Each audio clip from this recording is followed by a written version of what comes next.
श्री महाजनाधिपतये नमः। श्री गुरुभ्यो नमः। शुक्लांबरधरं विष्णुं शशिवर्णं चतुर्भुजं प्रसन्नवदनं ध्यायेत् सर्वविघ्नोपशान्तये। अगजानन पद्मार्कं गजाननमहर्निशम् अनेकदं तं भक्तानां एकदन्तमुपास्महे। सदाशिवसमारम्भां व्यासशङ्करमध्यमाम् अस्मदाचार्यपर्यन्तां वन्दे गुरुपरम्परां। श्रुतिस्मृतिपुराणानाम् आलयं करुणालयं नमामि भगवत्पादशङ्करं लोकशङ्करं। गुरवे सर्वलोकानां विषये भवरोगिणां निधये सर्वविद्यानां दक्षिणामूर्तये नमः। ज्ञानानन्दमयं देवं निर्मलस्फटिकाकृतिम् आधारं सर्वविद्यानां हयग्रीवमुपास्महे। विश्वेशं माधवं डुण्डिं दण्डपाणिं च भैरवं वन्दे काशीगुहां गङ्गां भवानीं मणिकर्णिकां। इष्टदन्तमहाकाय कल्पान्तधानोपमा भैरवाय नमस्तुभ्यं अनुज्ञां दातुमर्हसि।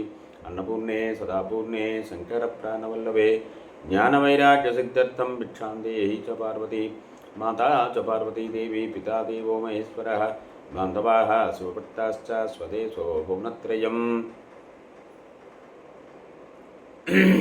नारायणं नमस्कृत्य नरं चैव नरोत्तमं देवीं सरस्वतीं व्यासं ततो जयमुदीरयेत्।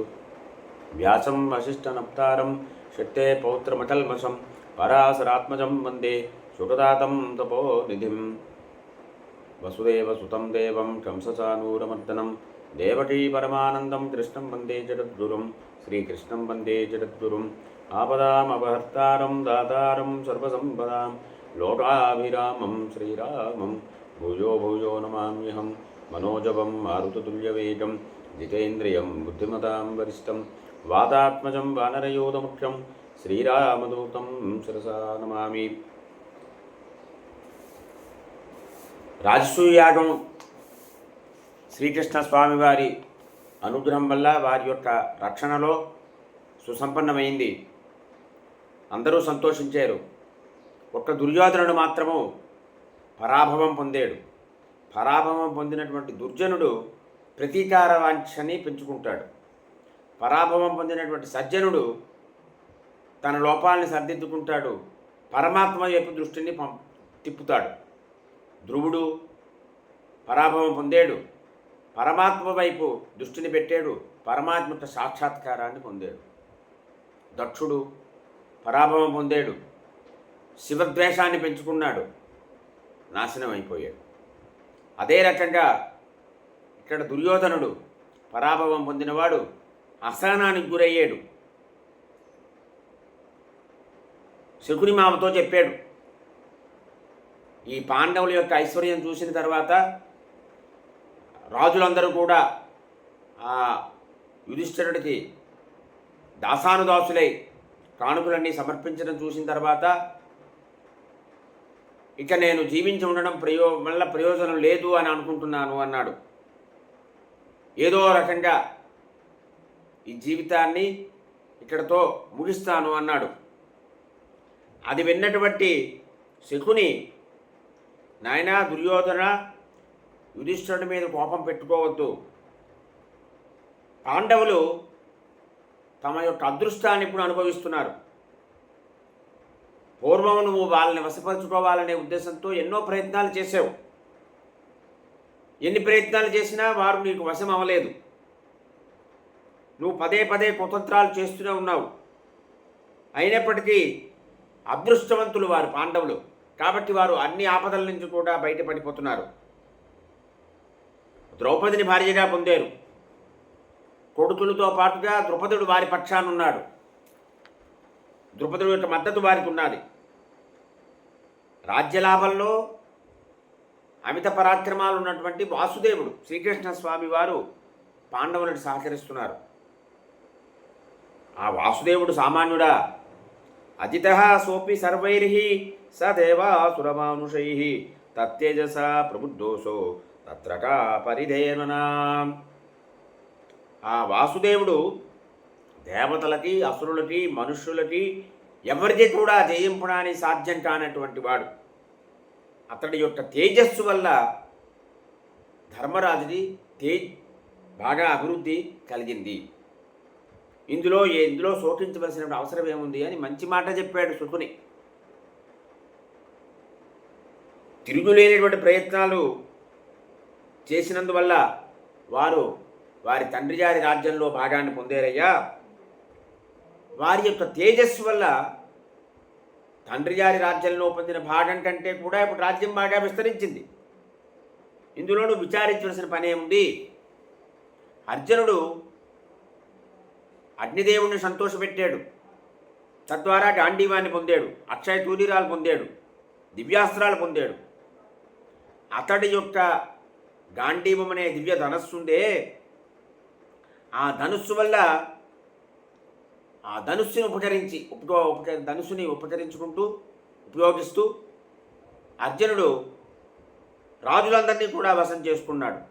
ఇందులో నువ్వు శోకించవలసిన అవసరం ఏముంది? అగ్నిలో మాడిపోకుండా మయుడు అనేటువంటి దానవుణ్ణి విడిపించాడు అర్జునుడు. అందువల్ల కృతజ్ఞతాపూర్వకంగా మయుడు మైసభ నిర్మాణం చేసి ఇచ్చాడు పాండవులకి. ఆ మయుడే చెప్పాడు, కింకరులు అనేటువంటి భయంకరులైన రాక్షసులు ఈ మైసభని మోసుకొని తీసుకువచ్చారు. తరువాత నాకు సహాయం లేదు అని చెప్పావు నువ్వు, అది మిథ్య. ఎందువల్లంటే నీ సోదరులందరూ కూడా నీ ఆజ్ఞని శిరసావహిస్తూ ఎప్పుడూ నీకు వశంగా ఉంటారు. నువ్వు ఇప్పుడు విచారించవలసిన అవసరం లేదు. నీ సోదరులతో పాటుగా మహాధనుద్ధరుడు పరాక్రమవంతుడైన ద్రోణాచార్యుడు, అతనితో పాటు కొడుకు అశ్వత్థామ నీ ఎప్పుడూ సహాయంగా ఉంటాడు.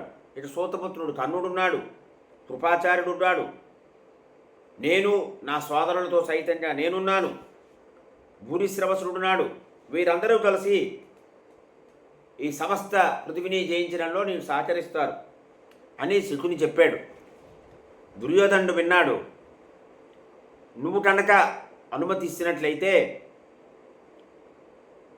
ఈ మహారథులతో నీతో కలిసి ఈ పాండవుల్ని నేను జయించగలను. ఒకవేళ పాండవుల్ని జయించినట్లయితే రాజ్యము, భూమి, సమస్తమైనటువంటి రాజులు, గొప్ప ధన సంపద, ఆ సభ, ఇవన్నీ కూడా నాకు వశమైపోతాయి అన్నాడు. అది విన్న శకుని, నాయనా ఒక విషయం గుర్తుపెట్టుకోవాలి, అర్జునుడు, కృష్ణుడు, భీమసేనుడు, యుధిష్ఠిరుడు, నకుల సహదేవులు, కొడుకులతో సహా ద్రుపదుడు, వీరందరూ యుద్ధరంగంలోకి వచ్చినట్లయితే దేవతలు కూడా వీరిని యుద్ధంలో ఓడించలేరు. కాబట్టి నువ్వు ఆలోచించాలి. వీరందరూ కూడా మహారథులు, గొప్ప ధనుర్ధారులు, అస్త్ర విశారదులు, యుద్ధం పట్ల ఉత్సాహం ఉన్నటువంటి వారు. యుధిష్ఠిరుడు స్వయంగా ఎలాగ పరాజితుడవుతాడు అనే విషయంలో నేను ఒక ఉపాయాన్ని చెప్తాను, అది విని నువ్వు ప్రీతితో సేవించవలసింది అన్నాడు. అది విన్న దుర్యోధనుడు, మామ, స్నేహితులకి మహాత్ములైనటువంటి ఇతరులకు కూడా ఎటువంటి ప్రమాదము జరగకుండా జయించడానికి నేను చేతనైతే ఏదైనా ఉపాయం ఉంటే ఉపాయం చెప్పు అన్నాడు. అది విన్న శకుని, జూతప్రియస్థ కౌంతేయః న స జానాతి దేవితుం సమాహూతుశ్చ రాజేంద్రః న శక్ష్యతి నివర్తితుం.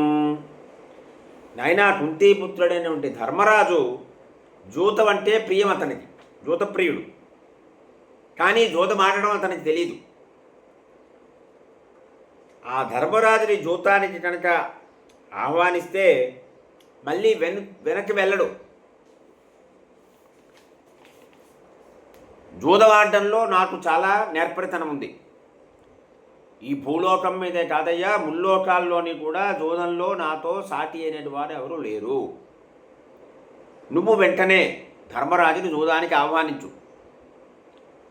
అక్షకుశలుడిని నేను, అంటే అక్షవిద్య, ఈ జూతం. నేను అతని యొక్క రాజ్యాన్ని, అతని సంపదని అన్నిటి కూడా నీకు వశం చేస్తాను. ఇందులో ఏమీ సందేహం లేదయ్యా అన్నాడు. ఇదంతా నువ్వు వెంటనే రాజుగారికి నివేదించు, నీ తండ్రి గారి అనుమతి తీసుకో, నీ తండ్రి గారి అనుమతి లభిస్తే నేను పాండవుల్ని జయిస్తాను, ఏమీ సందేహం లేదన్నాడు. ఇది విన్నటువంటి దుర్యోధనుడు, నువ్వే వెళ్ళి ధృతరాష్ట్రుడికి ఈ విషయాన్ని యథోచితంగా నివేదన చేయవలసింది, నేను చెప్పలేను అన్నాడు. ఇది శకునికి దుర్యోధనుడికి జరిగినటువంటి సంభాషణ. అంటే పాండవుల్ని ఏ రకంగా జయించాలి అనే విషయంలో వారిద్దరూ చేసినటువంటి మంతనాలు ఇవన్నీ కూడా. స్వస్తి.